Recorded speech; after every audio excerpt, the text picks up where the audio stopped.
ত্রাণ এবং পুনর্বাসন কার্যক্রম 2024 আসন্না ফাউন্ডেশনের তরফ থেকে যে মহাকর্মযজ্ঞ চলছে, আমরা গত 4 দিন যাবত টানা আপনারা দেখছেন যে ত্রাণ প্যাকেজিং এর কাজে ব্যস্ত আছি।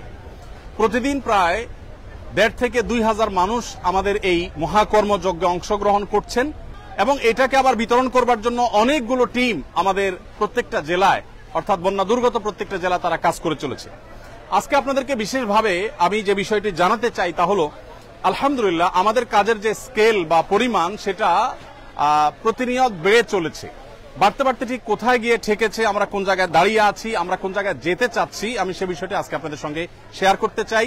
সেই সাথে বিশেষ কিছু দিক আছে যেগুলো আপনাদেরকে আমি বলতে চাই। যেমন বন্যা দুর্গত এলাকায় আলহামদুলিল্লাহ একটা ভালো দিক হলো যে বাংলাদেশ সেনাবাহিনী ব্যাপকভাবে ত্রাণ কার্যক্রম পরিচালনা করছে। আমি আজকে ঢাকায় সেনানিবাসে সিওডিতে গিয়েছি এবং 3 ট্রাক মালামাল আমি হস্তান্তর করেছি। তো সেখানে আমি লক্ষ্য করেছি যে অগণিত ট্রাক এবং কাভার্ড ভ্যান ভর্তি করে মানুষ আসছে এবং সেখানে কিন্তু বিভিন্ন রকমের ত্রাণ সামগ্রী দেওয়া হচ্ছে, মানুষ প্রতিনিয়ত আনছে। যে আসন্না ফাউন্ডেশন থেকে আমরা যে 20,000 পরিবারের জন্য শুকনো খাবারের কথা বলেছি, তার পাশাপাশি ভারী খাবার হিসাবে আমরা 70,000 পরিবারের জন্য আমরা চাল ডাল ইত্যাদির ব্যবস্থা করেছি। আর এর বাইরে আরো 40,000 ফ্যামিলির জন্য, আরো 70,000 ফ্যামিলির জন্য আমরা 25 কেজি করে চালের ব্যবস্থা করব বলে সিদ্ধান্ত গ্রহণ করেছি। তো এই যে 70,000 ফ্যামিলি, এটা ছিল 50,000 ফ্যামিলির জন্য। 50,000 ফ্যামিলির এই আপনার ডিসিশনটা গতকালকে 20,000 প্লাস হয়ে 70,000 হয়েছে। তো আমরা ইনশাআল্লাহ এই 70,000ও শেষ করবো, আল্লাহ যদি বাঁচায় রাখেন। এর পাশাপাশি 5,000 যে পুনর্বাসন কার্যক্রম আমাদের আছে সেটিও কিন্তু আপন জায়গায় চলতে থাকবে ইনশাআল্লাহ।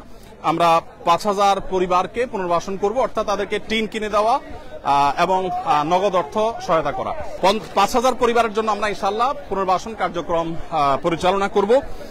তাহলে সর্বসাকুল্যে আমাদের যে ত্রাণ কার্যক্রম সেটা বেড়ে দাঁড়িয়েছে 20,000, 70,000, 70,000, অর্থাৎ 1,40,000 এবং 1,60,000 পরিবারের জন্য পরিপূর্ণ খাবারের আয়োজন আমরা করছি। আর 5,000 ফ্যামিলির জন্য আমাদের থাকছে হলো পুনর্বাসন কার্যক্রম। আমাদের নতুন করে যে কার্যক্রম পরিচালনা করার সিদ্ধান্ত আমরা গ্রহণ করেছি তা হলো 20,000 ফ্যামিলির জন্য শুকনো খাবার, 70,000 ফ্যামিলির জন্য চাল ডাল ইত্যাদি, আর 70,000 ফ্যামিলির জন্য 25 কেজি করে চাল।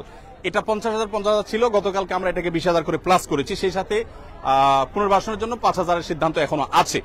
সেই সাথে আমাদের যে নতুন করে যে জিনিসগুলো আমরা যুক্ত করেছি সেটা হলো যারা ছোটখাটো ব্যবসা করেছেন এবং ক্ষতিগ্রস্ত হয়েছেন তাদেরকে আমরা পুঁজি দিয়ে তাদের ব্যবসা আবার দাঁড় করাবার জন্য আমরা সহযোগিতা করতে চাই। কোনো ক্ষুদ্র ঋণ নয়, কোনো সুদ বা সুদমুক্ত সুদযুক্ত কোনো ঋণ নয়। আমরা তাদেরকে স্রেফ সরাসরি ডোনেশন দিয়ে তাদেরকে আমরা তাদের ব্যবসাটাকে পুনর্গঠন করবার জন্য সহযোগিতা করতে চাই। কৃষক ভাইরা যারা ক্ষতিগ্রস্ত হয়েছেন তাদেরকে আমরা 2022-এর বন্যায় 1,000 কৃষককে 5,000 করে টাকা আমরা দিয়েছি। এবছর আমরা পরিকল্পনা করেছি ঠিক একইভাবে আমরা কৃষক ভাইদেরকে কাউকে 5,000, কাউকে 10,000 ক্ষতির রেশিও অনুযায়ী হয়তো আমরা ইনশাআল্লাহ সহযোগিতা করব। কৃষক ভাইদের সহযোগিতাটা বিভিন্নভাবে হতে পারে। একজন মানুষ 2টা গরু পালতেন বা 1টা গরু পালতেন, গরুটা মারা গেছে, আমরা তাকে বাছুর কিনে দিব যাতে করে তিনি আবার শুরু করতে পারেন। সেই সাথে যারা মারা গেছেন অথচ ফ্যামিলিটা তার উপরে নির্ভর করত, আমরা তাদেরকে ইনশাআল্লাহ তাদের ফ্যামিলির সদস্যদেরকে স্বাবলম্বী হওয়ার জন্য একটা উপায় আমরা বের করে দিব ইনশাআল্লাহ তাআলা।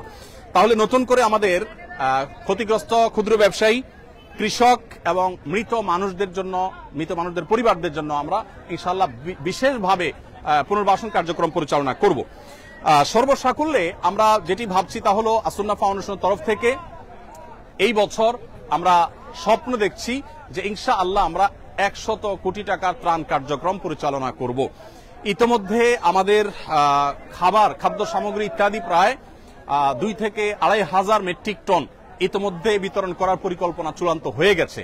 এটা বিতরণ হওয়ার পথে, বিতরণ হবে ধীরে ধীরে, কিন্তু চূড়ান্ত হয়ে গেছে। আর এর বাইরে ক্ষুদ্র ব্যবসায়ী, কৃষক এবং মৃত মানুষদের জন্য ব্যাপকভাবে আমরা কাজ করব ইনশাআল্লাহ, এবং স্থায়ীভাবে বন্যা পরবর্তী যে পদক্ষেপগুলো সেগুলো নেওয়ার জন্য আমরা কিছু ব্যবস্থা গ্রহণ করব, কিছু ইকুইপমেন্ট নেব যেগুলো পরবর্তীতে আমাদের কাজে আসবে। যেমন ফেনীতে আমরা দেখেছি যোগাযোগ ব্যবস্থা ভেঙে পড়েছে, অথচ আমাদের ওয়াকি টকি ছিল না, আমরা সেগুলো ইনশাআল্লাহ করব।